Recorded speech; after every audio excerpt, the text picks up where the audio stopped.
Hi guys, welcome to another episode of Unscripted with your host Hey, Mikey. Danny. Yay! And today we are basically going to be talking about, a topic that has been on my mind lately, which is like, what is the role of the global monetary system and international finance, especially in a time of heightened geopolitical tension, volatility, confusion, as well as deregulation. So specifically, I'm referencing this book that I'm reading lately, which is titled The Global Casino. It's written by economist Anne Pettifor, who works in the UK, and she focuses on, well, first she advises governments and organizations and focuses on the global financial system, sovereign debt restructuring, international finance, and sustainable development. So that's kind of like her background. But I think a lot of the ideas in this book are super interesting because it talks about basically the story of how broken promises lead to crises, which leads to, like more broken promises, which fuels another cycle of crises. And, you know, what do we need to do about it? And also, yeah, the future of international finance as well as um, inequality. It touches on a lot of different topics, which I think is really interesting. But yeah, Yeah. While you so were giving that intro, I've also been reading a little AI summary about that book. yeah. But no, it's interesting. Mhm. It's, I mean, this concept of like shadow banking, I think Yes. is, it's strangely enough, it's been applied to, the first time I heard of it was back in college when I was working on this research paper Hmm. about China's economic rise. And Hmm. there was a lot of criticism by a lot of Western academics about how China has this secretive lending system, this source of wealth that's out of the purview of the sort of formal government, called shadow banking, Yeah. with and they sort of operate with their own sort of set of laws, and it's usually the Hmm. concern was that like without regulation. There's stuff like qualities like unlimited liabilities, like Right, you right, don't pay your right. debt, you could pay with your life, effectively, sort of that sort of thing. Yeah. Um, well, it's interesting that it's also applied to like the West as well. Hmm. Like Yeah. financial institutions like BlackRock or other, I guess, private equity firms. Yeah. I'm surprised. I haven't seen that applied to the US. So it's an Mm. interesting observation You mean that the concept of unlimited liability, where oh, if the concept of shadow banking. or the concept of shopping in general. Okay, I see. Yeah. Um, I think it's interesting because we kind of underestimate or like the role of shadow banking in our day-to-day lives because I think the amount of like assets or as well as liabilities that are kind of like in the derivatives market as well as like just like floating in zeros and ones like on our computers is actually larger than the amount of goods and services produced in the real economy. And I think that's a really interesting little bit of, I don't know. It makes you raise an eyebrow to think like, how are there more liabilities than there are actual goods and services being produced? Is it Who because are, of credit, of the credit cycle? yeah. Kind of like in Ray Dalio's sort of Right, principles sort of book about the right, cycles right, of right. debt. People, yeah. Yeah. It's interesting how all of these ideas are connected and how, right, like the setup of, what is it, too much liability and like, or like too much credit or and liability, right? And not enough ability to actually like pay off that or like to fulfill like that obligation creates like just it precipitates like crises like on and on and on. And it just kind of is a cycle that is, I think, largely sparked by at least what Anne argues in this book, deregulation since the 1970s, Mhm. where I think before then there was like the Bretton Woods system where the US dollar was pegged to what is it like finite supplies of gold. And like during Mhm. the Vietnam War when the US like spent like lots and lots of money, um on, I don't want to call it like a worthless effort, but in a lot of people's eyes, it Yeah. very much so was. Yeah, I think the US went into a lot of debt and countries were demanding their gold back. And the US basically said, we actually don't have enough gold to give back to or to honor like the promise that, right, like you could claim like gold bars. Um, and yeah, the system basically collapsed in yeah, after the 1970s, and we like resorted to a fiat currency system Mm. where like the value of money was based in trust in institutions and Yeah, good organizations. faith of the US Good faith. government to be able to pay Right. it back. Right, right. And that lack of accountability created opportunities for um yeah, a lot of plutocrats, aristocrats, billionaires to exist as they are today. Because there is effectively no accountability, especially when like there is a crisis that happens. Like, like, do we just expect the government to bail like these institutions out, um, and basically deflate the value of everyone's purchasing power on a day-to-day basis? And it's just like there's a lot of interesting questions that it poses. And Yeah, and yeah, I mean, that's a fair point that you make that these cycles sort of fuel system patterns of boom and bust. yes. And oftentimes the players that perpetrated the crisis don't necessarily pay Hmm. um, like their um, sort of limited liability effectively. They don't Right. necessarily Yeah. pay for the Hmm. for wrecking the system, but Yeah. that risk is shared by all of society. Right. And proportionally, the people on the lower end of society bear the brunt of the cost, given that they're more vulnerable. Exactly. Um, Right. yeah, Yeah. that's an interesting point. Hmm. Yeah, it reminds me of this podcast. Yeah. What's what's the name of the guy? Lex Friedman. Where this is also a podcast about like he interviews this woman. It's also about China's economy actually, and comparing it with the US economy. And the conversation was around, well, and I don't know your thoughts on this, but like it's like the sort of the belief that there has to be billionaires. We have to allow there to be billionaires for there to be like incredible innovation in society.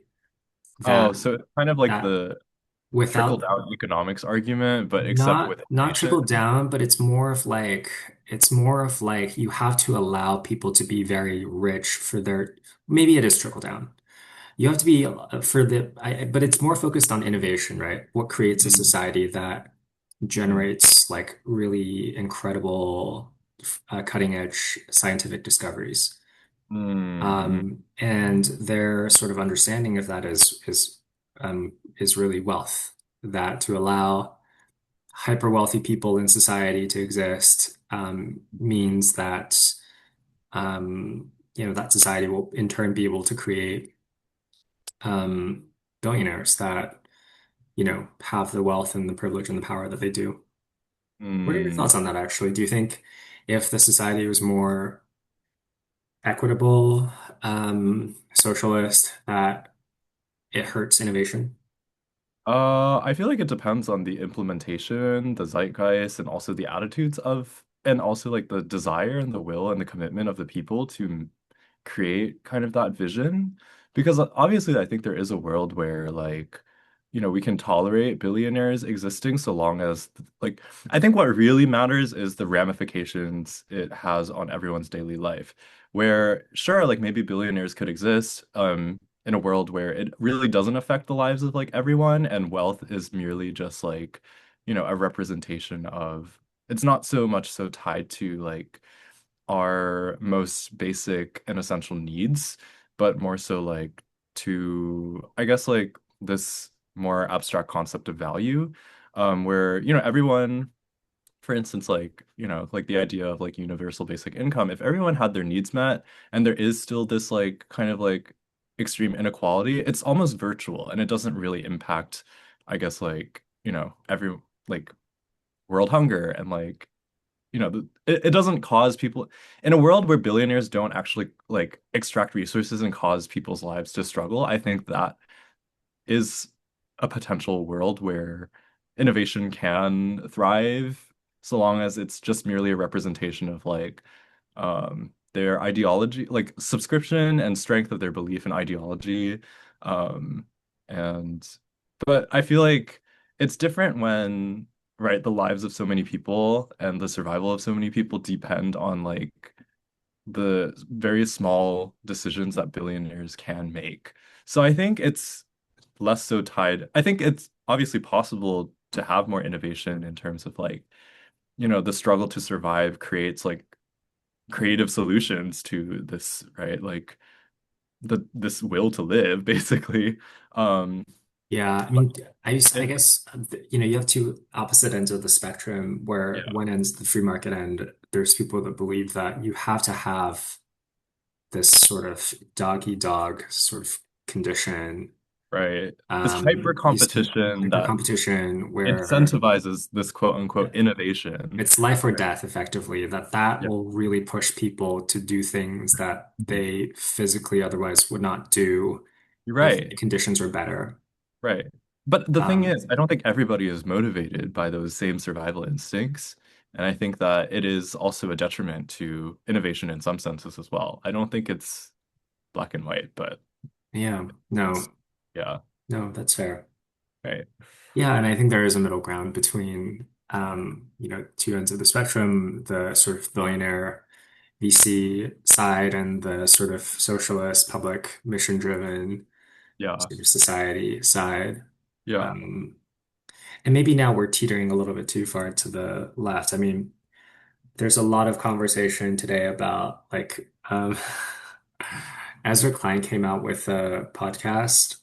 Mhm. I've just realized I listened to a ton of podcasts where he interviews this person. They talk about this concept of like the doppelganger, Mm. where like society right now, it's like, it's sort of ruled by the quote unquote the doppelganger, the classic sort of evil twin of the actual person. I think it's like some Russian literature as well. It's in like German mythology of like this like evil twin that you might have that,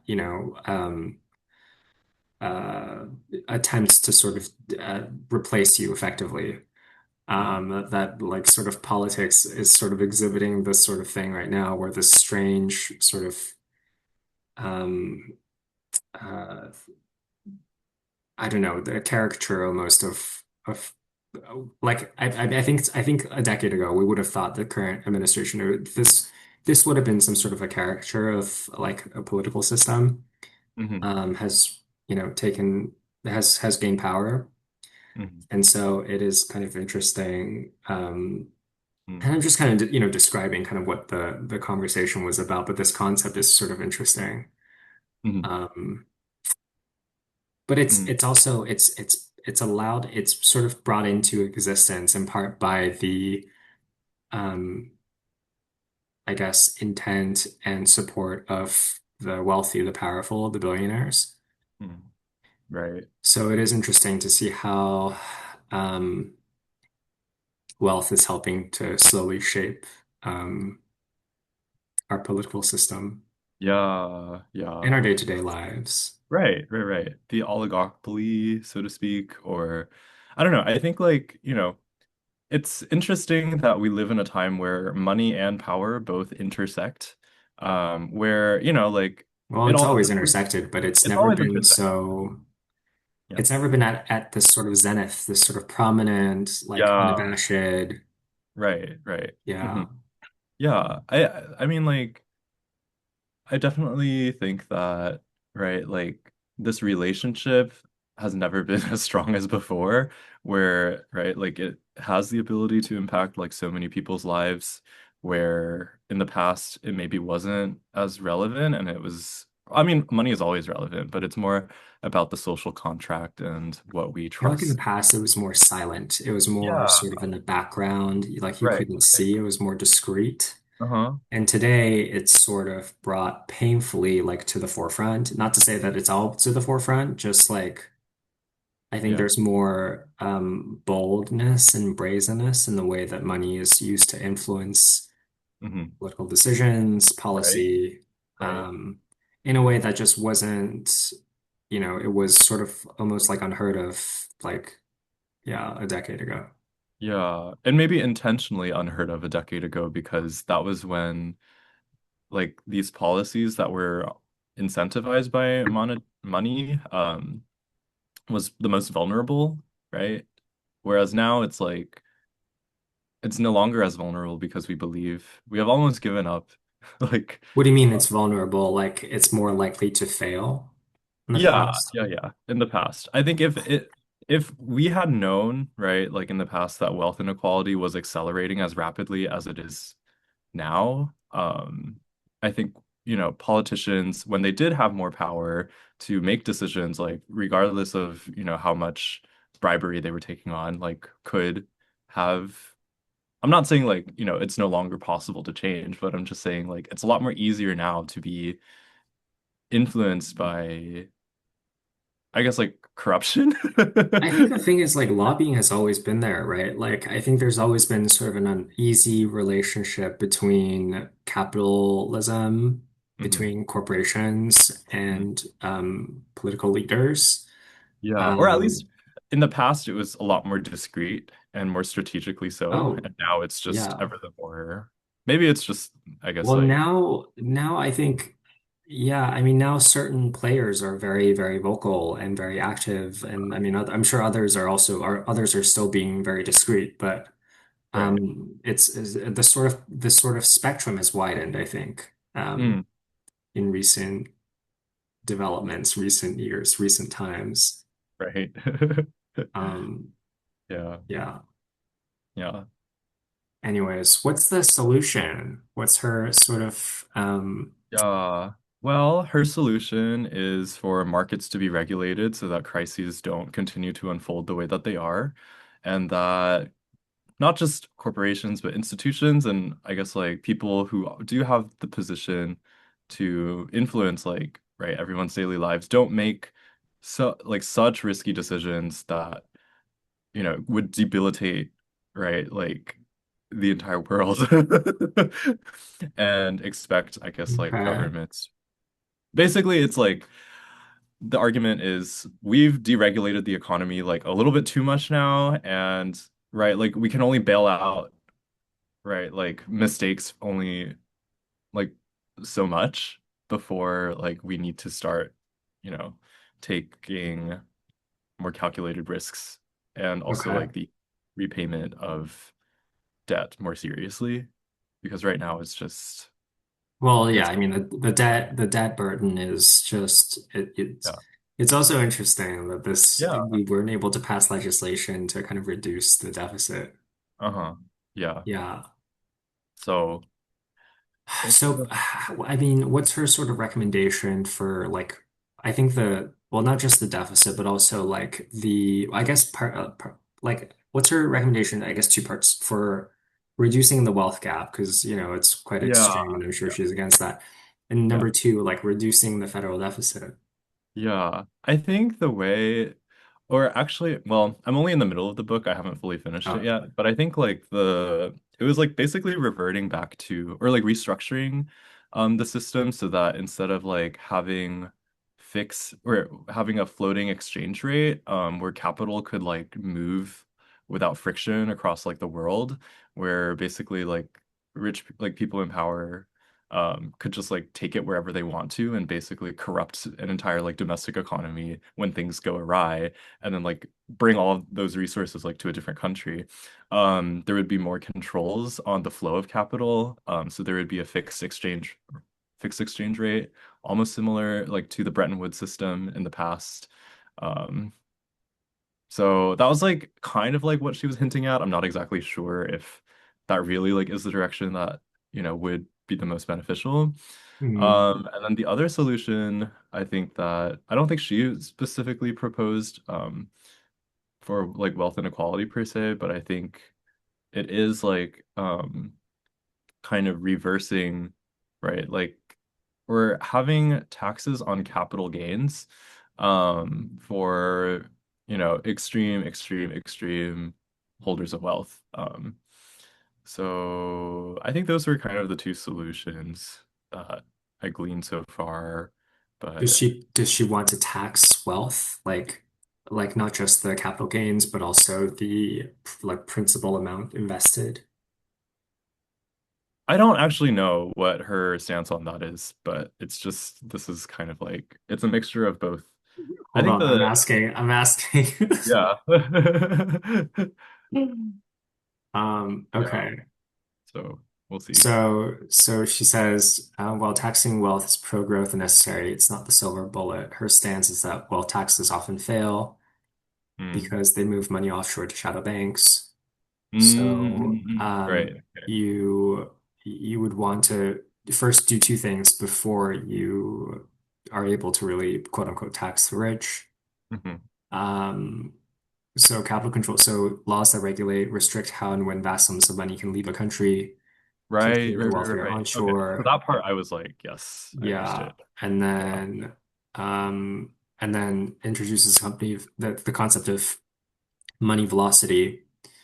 taxing stagnant wealth and redistributing it through higher public wages or green infrastructure puts the money back Yes, in yes, the yes, hands yes, of yes. people. It's like basically instead of right like so a huge portion of her argument is that like um in the past like a lot of inequality that was caused was because like merchants who lived on the coast were like really focused on the export economy, so a lot of goods and Mhm. services produced like domestically would be kind of like sold Abroad? overseas abroad, and that would create basically like a deficit. Is it a deficit? I forget like the relationship. But yeah, there would be a lot of exports. And then like Mm. wait, hang on, I'm losing it. What is going on?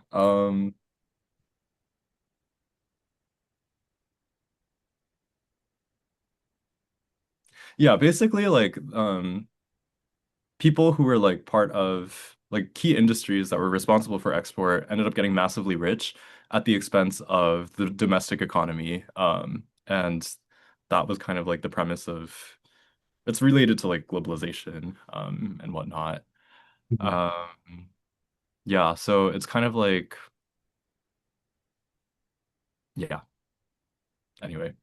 Yeah, I mean, the sort of summary says the goal is to tax the rentiers, the rent-seeking wealth. So, for Yes, yes, yes. example, she would be proponent of taxing those who speculate in land Hmm. and property. So I guess you would charge a high tax for people who are charging high rents, like the landlords. Or sitting like on their butts, not doing anything, just collecting like rents, right?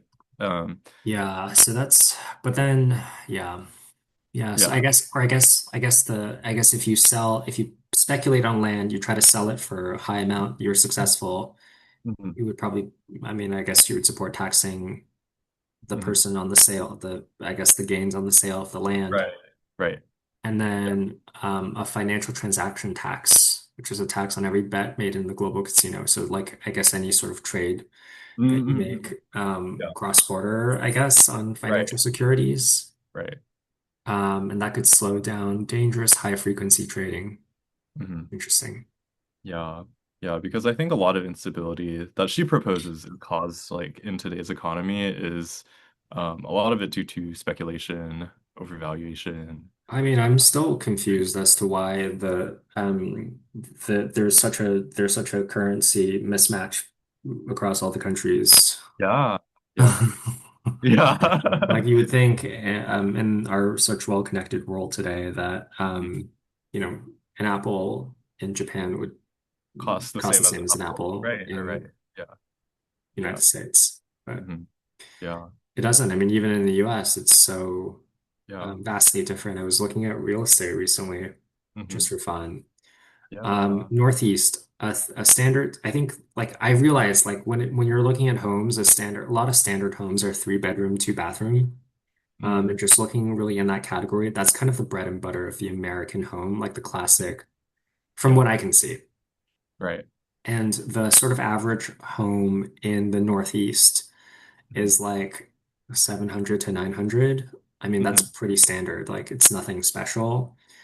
And in places like Texas and Florida, you can have homes like that for effectively half the price, like Yeah, two, 300,000. right, right.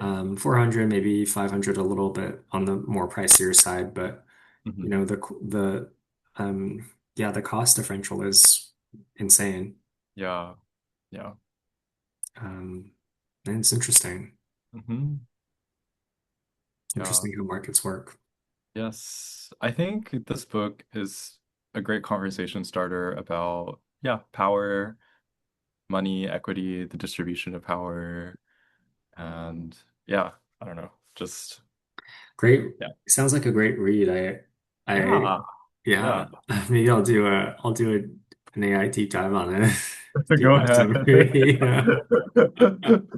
Yeah, I'm still working on trying to comprehend a lot of material, but it's there's a lot No, of I do interesting. love that we have this like Yeah. live and interactive Spark Notes available to us these days where we can just be Yeah. like, summarize this, but also like Mhm. apply this author's thinking to this particular scenario. Like, how would she think about Mhm. or he think about, Right. it's like it's nice to have that interactivity because sometimes, when you read, sometimes I don't know, these types of books are a little bit dry and stuffy and you read it and it's like hard to, you want to have a Yeah. conversation about it, but it's like hard to find someone with that kind People. of Right. background, like Right. Right. expertise Right. to, Yeah. so yeah. Yeah. For sure. I think that's like, despite all of the hype about the dangers of AI, I do think this is, a positive, which is being able to clarify your understanding, as well as, yeah, demystify a lot of concepts that you wouldn't otherwise have thought about. So, Yeah, definitely. Um, and it's interesting as well. I mean, I think it's painting a particular future, right? For us, and it'll be interesting to see like what actually happens in the real world. yeah, yeah, And sort of, yeah. yeah, I guess time will tell. Hmm. In terms of like the options that I guess policymakers, governments have to Hmm. pursue. Is it something more regulated? Is it something less and more sort of laissez-faire? We'll have to see. Mm. Yeah, So, but yeah, I don't know where I personally sit on the spectrum, but I know that Anne is definitely like, yes, please regulate the markets because we don't need other crises to happen going forward. And they don't have to be inevitable. And it would be mm, nice to subscribe to a world where, we don't, there is stability. I think it's a reaction to the amount of instability that we've experienced as humanity time and time again. And mm, it's, yeah, a proposal for how to move forward more cautiously. And it's yeah, not kind of a way to say that things will never go wrong, but, at least if we know that things are going wrong, can we at least take a moment to consider and understand what's going on? Because to be fair, there's a lot going on in the world that, there is a lot going we on don't for understand. sure. Yeah. Right. Yeah. Anyway, Okay. yeah. Wait, did you want to talk about that second topic, or do you want to continue down this path? Because I do think this is an interesting sort of vein to explore, like Uh, macroeconomics, the future yeah, yeah, of. yeah. Sure. Yeah, we do have, I think, 5 minutes, 6 minutes left. Oh, we do have 6 minutes. Well, Yeah. okay, Go ahead. let's scramble a little bit longer on this sort of topic. Sure. Sure, sure. Yeah. Um, have you read a lot about like recently I've been kind of curious. I want to read a book about like capitalism, socialism, communism. Like what is the sort of, well, first of all, is communism even an economic system? I think, is it? It's a political system for sure. But I think there's also Yes, it is an economic system and ideology aimed at creating a classless society with collective ownership and means of production. So, I don't know. So I feel wait, like so yeah, I need to like understand the difference right, between capitalism, socialism, and communism. So right. communism is like the government owns the property, or the Right. government owns the capital, the means of Not the production. government, but the public, the people, which is right. Like it's harder Well, to, yeah, communally by the people. yeah. So But effectively, like sure, but I yeah, don't understand. Like, yeah. but don't the people also own the capital in capitalism? Yeah, I mean, like, but I think it's more of like, Oh, honestly, I communally by feel the like people. So like everyone gets a little piece. yes, everybody, like, you don't have to fight for your slice of the pie. The pie is just divvied up proportionally. But is Uh, it equally or not? No, it's not equally. I don't know. I feel like I definitely, Oh, um, it's okay. Sorry. No, it's from each according to his ability to each according to his needs. okay, okay, That's okay. there's a it's a little hand wavy. Yeah, that's a little hand Yeah, wavy. yeah. And I also think that, right, like obviously, I took like history class in high school that, definitively talked about like or like defined capitalism, socialism, communism, but it's like what does this all actually like mean nowadays? Why is it, right? Like well, obviously it is relevant, but it's like I feel like It's these terms relevant. get thrown around so carelessly and recklessly, that I think it obscures like an actual understanding of, right, like what we're dealing with. So Okay, there's more interesting dynamics. So apparently communism, so socialism is like the transitional period to communism. mm. Okay, so like with capitalism, ownership is private, individuals, corporations, incentive is for profit and wealth. Resource Mhm. allocation is according to the market price signals, which also I think is imperfect, as you know, as I'm It's sure we all can agree. right. It's very hand wavy. It Right. It's like price who signals controls is the price market? signals is reductive. I think price signals is it's very like quantitative. It's not very Mhm. qualitative.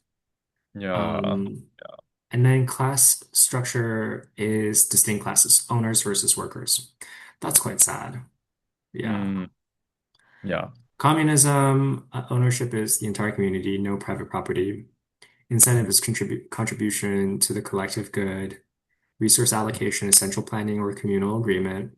And then the Mhm. class structure is classless. Everyone is Mhm. a worker and owner. I mean, it's Mm. great in theory, you know. In theory, I mean, it's great, but unfortunately, we live in an owner-worker society right now, so it's just I don't I mean, we know. are still an owner worker, you know. I think, is it true that most of us in the US is an owner worker, both an I, I owner and worker? I don't think so. I think people who are especially struggling with high levels of like debt, are considered they have no real ownership like on paper, but like obviously it's these are all like kind of like conceptual Hold on, let me ideas. ask, what Yeah. percentage of people in the US is both an owner and a worker?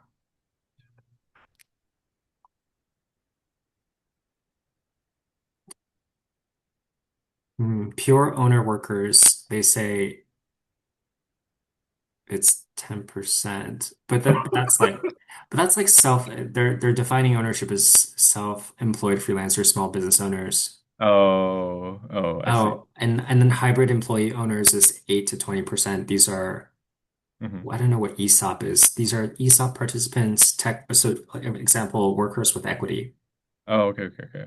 Yeah. So employee stock owned participation. Okay. Mm, Employee stock owned, well, I don't know. Actually, that's just, and then traditional wage workers is 70 mm, to, wow, 70 to 80%. So mm, like, I guess 30%, like, I guess, I mean, this is, well, I don't know if I trust you on that, but 30% is sort of owner worker, hmm. and then 70% are just traditional wage workers, employees with no. But that sounds kind of low, you know? Mm. We do have 1 minute left, I must Oh, remind. yes. Well, But anyway, tell us what you think is the right percentage. Yeah, tell us what you think. What do you think about, I guess, like macroeconomics, the state of the world, where it's going? Like, comment, and subscribe, and thank you for listening. Bye. Bye.